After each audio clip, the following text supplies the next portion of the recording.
Reset എന്ന ഡ്രാമയുടെ മൂന്നാമത്തെ എപ്പിസോഡിന്റെ തുടക്കത്തിൽ ആക്സിഡന്റുമായി ഹെയ്നും ലിഷിക്കും എന്തെങ്കിലും ബന്ധമുണ്ടോ എന്നറിയാൻ വേണ്ടി പോലീസ് അവരെ അന്വേഷിച്ച് പുറപ്പെടുന്നു.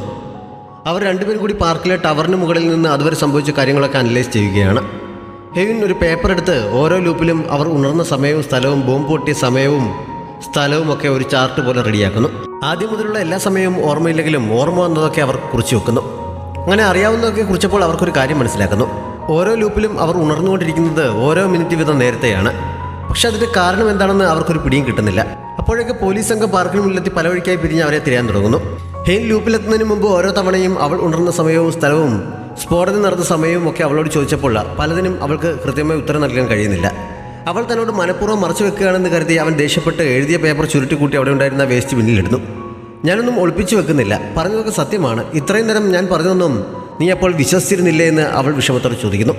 വിശ്വാസമില്ലാഞ്ഞിട്ടല്ല, ഒരു ഡീറ്റെയിലും വിട്ടുകളയാൻ ഞാൻ ആഗ്രഹിക്കുന്നില്ല എന്നവൻ പറയുന്നു. ലൂപ്പിൽ നിന്ന് പുറത്തു കടക്കാൻ എന്തായിരിക്കും വഴിയെന്ന് അവൾ ചോദിച്ചപ്പോഴാണ് ഞാനൊരു ഗെയിം ഡിസൈനറാണ്. ഗെയിമിലാണെങ്കിൽ പ്ലെയർക്ക് പുറത്തു കിടക്കണമെങ്കിൽ ബസ്സിലുള്ള മുഴുവൻ ആൾക്കാരെ രക്ഷപ്പെടുത്തി സ്ഫോടനം തടയണം. ഇവിടെയും അതേപോലെ തന്നെ ആവാനാണ് സാധ്യത എന്നവൻ പറയുന്നു.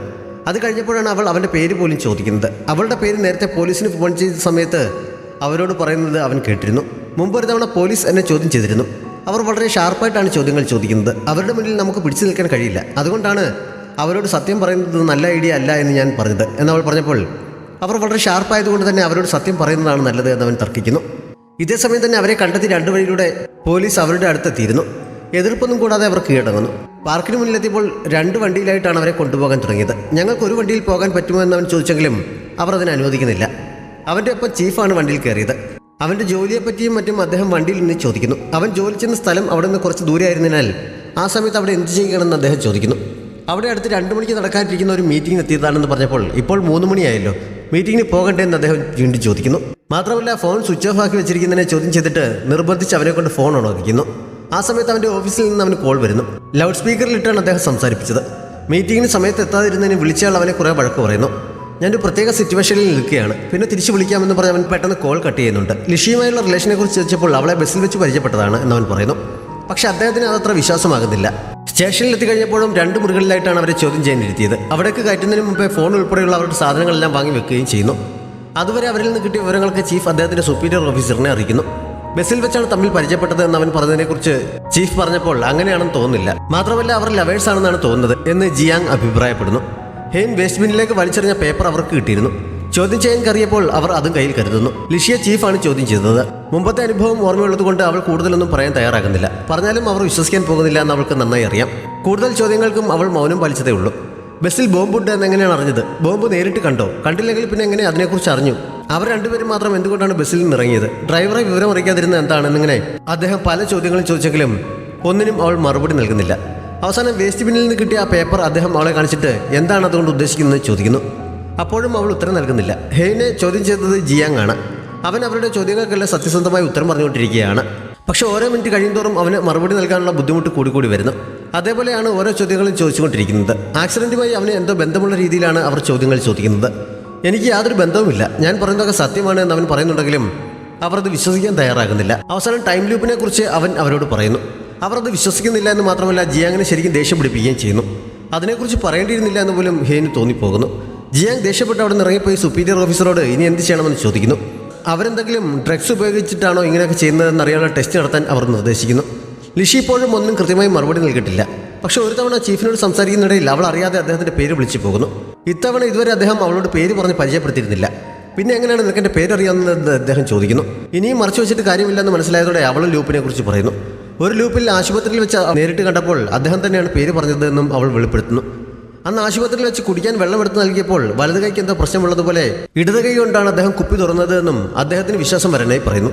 സത്യത്തിൽ അദ്ദേഹത്തിന് വലത് കൈക്ക് ഒരു പ്രശ്നമുണ്ടായിരുന്നു. അതുകൊണ്ട് തന്നെ അവൾ പറയുന്നതിൽ എന്തെങ്കിലും സത്യമുണ്ടോ എന്ന് അദ്ദേഹവും ചിന്തിച്ചു പോകുന്നു. അതുകൊണ്ട് തന്നെ അവൾക്ക് പറയാനുള്ളത് കേൾക്കാൻ അദ്ദേഹം തയ്യാറാകുന്നു. ആദ്യത്തെ ലൂപ്പ് മുതൽ അതുവരെ സംഭവിച്ച കാര്യങ്ങളെല്ലാം ഓരോന്നോരോന്നായി അവൾ അദ്ദേഹത്തോട് പറയുന്നു. അദ്ദേഹം ക്ഷമയോടെ അതെല്ലാം കേൾക്കുകയും പല സംശയങ്ങളും അവളോട് ചോദിക്കുകയും ചെയ്യുന്നുണ്ടെങ്കിലും മണിക്കൂറുകൾ കഴിഞ്ഞിട്ടും വിശ്വസനീയമായ ഒരു രീതിയിലേക്ക് കാര്യങ്ങൾ എത്തിയിട്ടില്ല. ഹെയ്നെ വീണ്ടും ചോദ്യം ചെയ്തപ്പോഴും നേരത്തെ പറഞ്ഞതൊക്കെ തന്നെയാണ് അവനും പറഞ്ഞുകൊണ്ടിരിക്കുന്നത്. ഇതിനിടയിൽ ഡ്രഗ് ടെസ്റ്റിനായി രണ്ടുപേരെയും ബ്ലഡ് കളക്ട് ചെയ്യുന്നു. ഇതിനിടയിൽ അവർ തമ്മിൽ റിലേഷനിലാണോ എന്നറിയാനുള്ള അന്വേഷണമൊക്കെ അവർ നടത്തിയിരുന്നു. പക്ഷെ രണ്ടുപേരുടെയും സുഹൃത്തുക്കളെയൊക്കെ ചോദ്യം ചെയ്തതിൽ നിന്ന് അങ്ങനെ ഒരു റിലേഷൻ ഉള്ളതായി അറിയില്ല എന്നാണ് അവർക്ക് വിവരം കിട്ടിയത്. മാത്രമല്ല സോഷ്യൽ മീഡിയയിലും അതിൻ്റെ തെളിവുകളൊന്നുമില്ല. ഇനി ചീഫ് ഹെയ്നെ ചോദ്യം ചെയ്യാനും ജിയാങ് ലിഷിയെ ചോദ്യം ചെയ്യാനും സുപ്പീരിയർ നിർദ്ദേശിക്കുന്നു. അങ്ങനെ അവർ പരസ്പരം മാറി ചോദ്യം ചെയ്യൽ തുടരുന്നു. ഇത്തവണ ഹെയ്ൻ കാര്യങ്ങൾ പറയുന്നതിന് പകരം ബസ്സിൽ ശരിക്കും ബോംബുണ്ടായിരുന്നുവെന്ന് അക്ഷമയോടെ ചോദിക്കുന്നു. ശരിക്കും ബോംബുണ്ടെന്ന് തെളിഞ്ഞാൽ നിങ്ങളായിരിക്കും മുഖ്യപ്രതികളായി സംശയിക്കപ്പെടാൻ പോകുന്നതെന്ന് ചീഫ് മുന്നറിയിപ്പ് നൽകുന്നു. അദ്ദേഹം പിന്നെയും ആവർത്തിച്ച് പഴയ തന്നെ ചോദിച്ചപ്പോൾ ഹെയ്ൻ ക്ഷമ നശിച്ച് എന്നേക്കാൾ കൂടുതൽ കാര്യങ്ങൾ അവൾക്കറിയാം. അവൾ പറയുന്നത് എന്താണെന്ന് വെച്ചാൽ വിശ്വസിക്കാൻ പറയുന്നു. അവൾ ഇതുവരെ അന്വേഷണത്തോട് പൂർണ്ണമായി സഹകരിക്കുകയാണ് ചെയ്തത്. അതുകൊണ്ട് നീയും ഞങ്ങളോട് സഹകരിക്കണമെന്ന് ചീഫ് പറഞ്ഞപ്പോൾ പോലീസുകാരോട് സത്യം പറയുന്നതിന് അവൾക്ക് താല്പര്യമില്ല എന്ന് നേരത്തെ പറഞ്ഞതുകൊണ്ട് ലൂപ്പിനെ കുറിച്ച് പറയാതെ അവൾ മറ്റെന്തെങ്കിലും ആയിരിക്കും പറഞ്ഞത് എന്ന് അവൻ സംശയിക്കുന്നു. അവൾ എന്താണ് പറഞ്ഞതെന്ന് എനിക്കറിയില്ല, പക്ഷേ ഞാൻ പറഞ്ഞത് സത്യമാണെന്ന് അവൻ വീണ്ടും പറയുന്നു. അവൻ്റെ മനസ്സിൽ എന്തോ സംശയം തോന്നി എന്ന് മനസ്സിലായ ചീഫ് അവർക്കിടയിൽ തെറ്റിദ്ധാരണ ഉണ്ടാക്കി വിവരങ്ങൾ ചോർത്തെടുക്കാൻ പറ്റുമെന്ന് ശ്രമിക്കുന്നു. വയർലെസ്സിലൂടെ അദ്ദേഹം ചോദ്യം ചെയ്യുന്നതൊക്കെ കേൾക്കുന്നുണ്ടായിരുന്ന ജിയാങ് അതേ മെത്തേഡ് തന്നെ അവളിൽ ഉപയോഗിക്കാൻ തീരുമാനിക്കുന്നു. അവൾക്കെതിരായി അവൻ മൊഴി നൽകിയിരിക്കുകയാണ് എന്ന് അവൻ ലിഷിയോട് കള്ളം പറയുന്നു. ആ പേപ്പറിൽ എഴുതിയിരിക്കുന്നതൊക്കെ അവൾ പറഞ്ഞതനുസരിച്ചാണ് റെഡിയാക്കിയിരിക്കുന്നത്. അവൻ അതിനെക്കുറിച്ച് കൂടുതൽ അറിയില്ല. അവൾക്കാണ് കാര്യങ്ങൾ കൃത്യമായി അറിയാവുന്നത് എന്നൊക്കെ അവൻ മൊഴി നൽകി എന്നറിഞ്ഞപ്പോൾ അവനങ്ങനെ പറയാൻ സാധ്യതയില്ല. ഞങ്ങൾ ഒരുമിച്ചാണ് എല്ലാം ഫേസ് ചെയ്തത് എന്ന് പറഞ്ഞ് അവൾ എതിർക്കുന്നുണ്ട്. അത് കഴിഞ്ഞപ്പോഴാണ് ബസ്സിൽ ശരിക്കും ബോംബ് ഉണ്ടായിരുന്നു എന്ന് തെളിവ് കിട്ടിയിട്ടുണ്ടെന്ന് സുപ്പീരിയറിന് കോൾ വന്നത്. അതോടെ കേസിൻ്റെ സ്വഭാവം തന്നെ മാറിയെന്ന് തന്നെ പറയാം.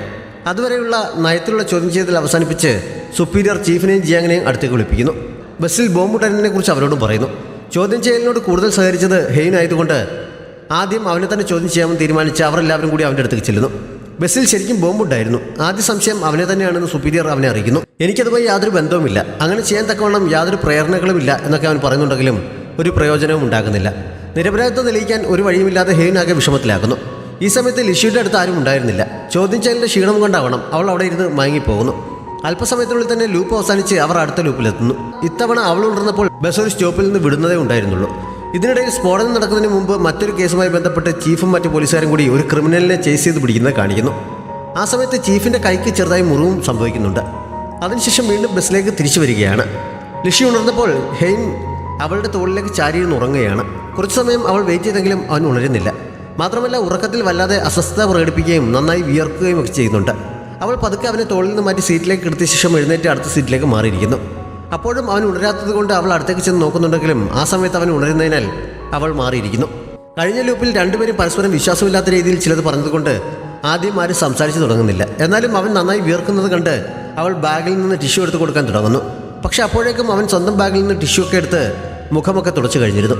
കുറച്ച് സമയത്തേക്ക് രണ്ടുപേരും ഒന്നും മിണ്ടുന്നില്ല. അവസാനം എന്തോ പറയാൻ തുടങ്ങിയപ്പോൾ രണ്ടുപേരും ഒരുമിച്ചാണ് പറഞ്ഞു തുടങ്ങിയത്. അവളെ പൂർണ്ണമായും വിശ്വസിക്കാതിരുന്നതിന് അവൻ സോറി പറയുന്നു.